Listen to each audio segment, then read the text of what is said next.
Hello అండి, welcome back to all. అందరూ ఎలా ఉన్నారండి? నేను చాలా బాగున్నాను, మీరు కూడా బాగుండాలని కోరుకుంటున్నాను. వాళ్ళ వీడియో వచ్చేసి నగునూరు దుర్గాభవాని అమ్మవారి సన్నిధానంలో ఉన్న సుందరేశ్వర స్వామికి శివుడికి అభిషేకం అండి. ఫలపంచామృత అభిషేకము.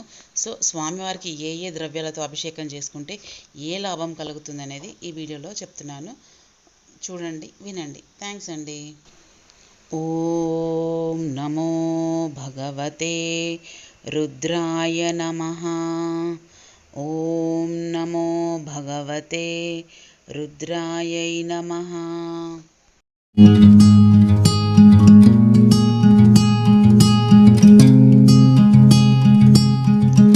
శివుడికి ఏ ద్రవ్యాలతో అభిషేకం చేస్తే ఏం ఫలితం వస్తుంది? మీరు చూస్తుంది శివలింగం అండి. ఇది నగునూరు శివాలయంలో ఉంది. స్వామివారి పేరు, శివాలయంలో స్వామివారి పేరు సుందరేశ్వరుడు అండి. ఆ సుందరేశ్వరునికి ఏ ఏ ద్రవ్యాలతో అభిషేకం చేస్తే ఏం జరుగుతుందనేది మీకు ఈ వీడియో రూపంలో చెప్తాను, వినండి. శివో అభిషేక ప్రియ అంటే శివుడు అభిషేక ప్రియుడు. కాసిన నీళ్లు లింగంపై పోస్తే సంతోషించి సర్వైశ్వర్యాలను పరమశివుడు ప్రసాదిస్తాడని భక్తులు నమ్ముతారు. నిజమే కదండి. నీలకంఠుని శిరస్సుపై నీళ్లు చల్లి పత్తిరి సుమంత యవ్వనండు పారమెచ్చు ఘామధేనువు వానింట గాడి పసర మల్ల సురషకి వానింట మల్లె చెట్టు. తాత్పర్యం: శివలింగంపై నీళ్లతో అభిషేకం చేసి పూలు, పత్రి, మారేడు దళాలను ఆయన శిరస్సుపై ఉంచేవారి ఇంటిలో దేవతల గోవు కామధేనువు కాడి పశువుగా పాడి ఉంటుందంట. కల్పవృక్షం అనే దేవత వృక్షం ఇంటి ఆవరణలో మల్లె చెట్టులాగా ఉంటాయంట. శివార్చన అభిషేకం చేస్తే అన్ని అభీష్టాలు నెరవేరుతాయి, సకలైశ్వర్యాలు సమకూరుతాయి. నిశ్చలమైన భక్తితో ఉద్ధరేణేడు జలం అభిషేకించిన ఆయన సుప్రసన్నుడు అవుతాడు, మన అభీష్టాలు నెరవేరుస్తాడు.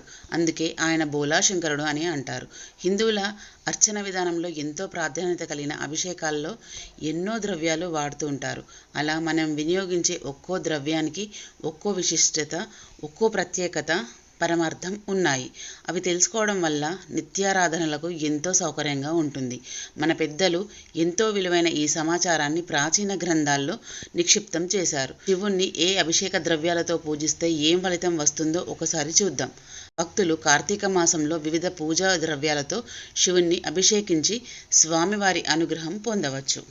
ఆవు పాలతో సర్వసౌఖ్యాలు, ఆవు పెరుగు ఆరోగ్యం బలం, ఆవు నెయ్యి ఐశ్వర్యాభివృద్ధి, చెరకు రసం పంచదార దుఃఖనాశనం ఆకర్షణ, తేనె తేజోవృద్ధి, భస్మజలం మహాపాపహరణం, సుగంధోదకం పుత్రలాభం, పుష్పోదకం భూలాభం, బిల్వజలం భోగభాగ్యాలు, నువ్వుల నూనె అపమృత్యుహరణం, రుద్రాక్షోదకం మహా ఐశ్వర్యం, సువర్ణజలం దారిద్ర్యనాశనం, అన్నాభిషేకం సుఖజీవనం, ద్రాక్షరసం సకల కార్యాభివృద్ధి, నారికేళజలం సర్వసంపద వృద్ధి, ఖర్జూర రసం శత్రునాశనం, దుర్వోదకం గరికజలం ద్రవ్యప్రాప్తి, ధవలోదకం శివసాన్నిధ్యం, గంగోదకం సర్వసమృద్ధి సంపదల ప్రాప్తి, కస్తూరి జలం చక్రవర్తిత్వం, నేరేడు పండ్ల రసం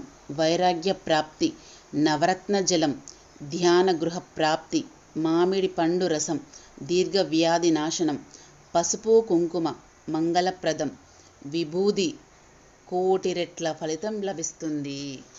విష్ణువు అలంకార ప్రియుడైనట్లే శివుడు అభిషేక ప్రియుడయ్యాడు. శివుడు అభిషేకాన్ని చాలా ప్రియంగా భావిస్తాడు కాబట్టి అభిషేక ప్రియుడనబడుతున్నాడు. ఎగతడని జలధారతో శివలింగాన్ని అభిషేకిస్తారు. శివుడు గంగాధరుడు, ఆయన శిరస్సుపై గంగ ఉంటుంది. అందువల్ల శివార్చనలో అభిషేకం ముఖ్యమైనది. గంగా జలరూపమైనది. జలం పంచభూతాలలోనూ శివుని అష్టమూర్తులలోనూ ఒకటి. అపయేవ ససర్జదౌ అన్న ప్రమాణాన్ని బట్టి బ్రహ్మ మొదట జలాన్నే సృష్టించాడు. ప్రాణులన్నిటికీ ప్రాణధార నీరే. మంత్రపుష్పంలోనే ఏపామయంతనం వేద ఇత్యాది మంత్రాలలో నీటి ప్రాముఖ్యం విశదీకరించబడి ఉన్నది. అందుచేత శివపూజలో జలాభిషేకానికి ఎంతో ప్రాముఖ్యత ఏర్పడింది. భగవంతుణ్ణి 16 ఉపచారాలతో పూజిస్తారు. అందులో ఇతర ఉపచారాల కంటే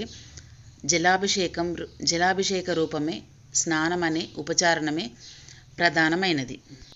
పూజ కంటే హోమము, హోమము కంటే తర్పణము, తర్పణము కంటే జపము, జపము కంటే అభిషేకము ఉత్తరోత్తరము శ్రేష్ఠలన్నీ పేర్కొనబడినాయి అని పెద్దలు చెబుతుంటారండి. సో ఇదండి ఇవాళ వీడియో. మన శివయ్యని ఏ ద్రవ్యాలతో అభిషేకం చేసుకుంటే ఏ ఫలితం లభిస్తుందనేది నేను తెలుసుకొని మీకు చెప్తున్నాను. సో తెలియని వాళ్ళ కోసమేనండి, తెలిసిన వాళ్ళ కోసం కాదండి. సో ఎలా అనిపించిందండి? చూసి like, share, comment and subscribe my channel. Bell icon press చేయండి ఫర్దర్ నోటిఫికేషన్స్ కోసం. ఓం నమః శివాయ, ఓం నమః శివాయ, ఓం నమః శివాయ. శంభో శంకర, హర హర మహాదేవ, శంభో శంకర. సో ఎలా అనిపించిందండి వీడియో?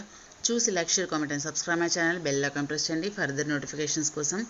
థ్యాంక్స్ అండి. Thanks for watching. Please subscribe my channel. హారతి తీసుకోండి శివయ్యది.